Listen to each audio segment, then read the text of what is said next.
Huyu mdau kwenye ile mada ya kwa nini watu wa vijijini hawaumwi kama wa mjini, naona yeye anasema ni kwa sababu wao hawana hela na vyakula pia hamna huko kijijini. Hivi unazijua chipsi za kwa Mpemba wewe? Yaani mimi nitafute hela yangu alafu nisile vitu vitamu, bora nife. Sasa mawazo kama haya ndiyo ambayo yanawapelekea watu kuja kulia, kuja kuteseka na kuja kuomba msaada baadaye. Ndugu zanguni, hakuna maisha mazuri, maisha bora kama ya watu wa vijijini. Watu wa vijijini wanaishi maisha mazuri sana sana, maisha ambayo wanafanya kazi muda wote, wanakula vitu vya asili, hawali mavitu haya ya madukani mara kwa mara. Yaani ukikuta mtu wa kijijini anakunywa soda, ujue kuna tukio. Ukimkuta yuko sana sana na pilau, machapati, nyama hizi, ujue kuna tukio. Sasa wale watu wanakula hivyo vitu vibaya vibaya ambavyo ni sumu, vinaumiza mwili mara chache sana, mara moja sana. Watu hao wanakula vitu vya asili mara kwa mara. Watu hao wanafanya mazoezi, kwa maana wanafanya shughuli ambazo zinafanya watoe jasho mara kwa mara. Sasa hao hawezi kuumwa.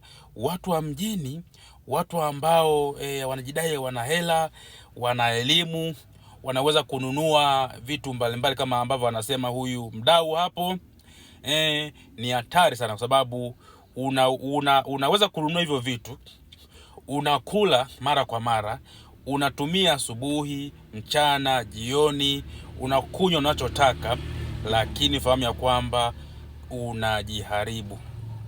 Unaharibu afya yako, kwa sababu afya yako ikitetereka, ukianza kuwa mbovu, vitu vikifeli, utarudi tena kijijini kwenda kuuguzwa, kwenda kusaidiwa.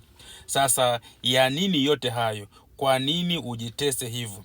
Kwa nini ujiletee hayo matatizo? Kwa nini usijipende kwa kulinda afya yako? Kwa sababu wewe uko mjini, hauna kazi ngumu, hauna mazoezi yoyote, kutwa asubuhi mpaka usiku unatumia makemikali, unatumia mavitu ya madukani, unatumia mafuta, unatumia wanga, unatumia masukari. Hivyo vitu unavitumia wapi?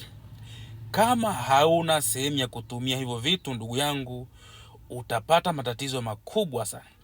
Utapata kisukari, utapata pressure, figo zitachoka, ini litachoka, utapata stroke, utapata shambulio la moyo. Hebu sasa niambie, ukishapata hayo ndio furaha yako? Ukishapata hayo ndicho ambacho ulichokuwa unakitafuta? Ukishapata hayo ujuaji uko wapi?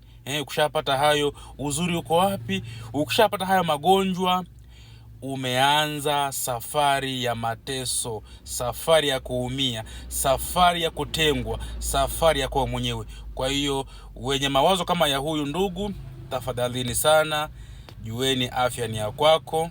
Ukijilinda utafurahia maisha mwenyewe, ukiteseka utateseka mwenyewe. Kwa hiyo jipende wewe kama ambavyo Mungu anakupenda, kwa kulinda afya yako.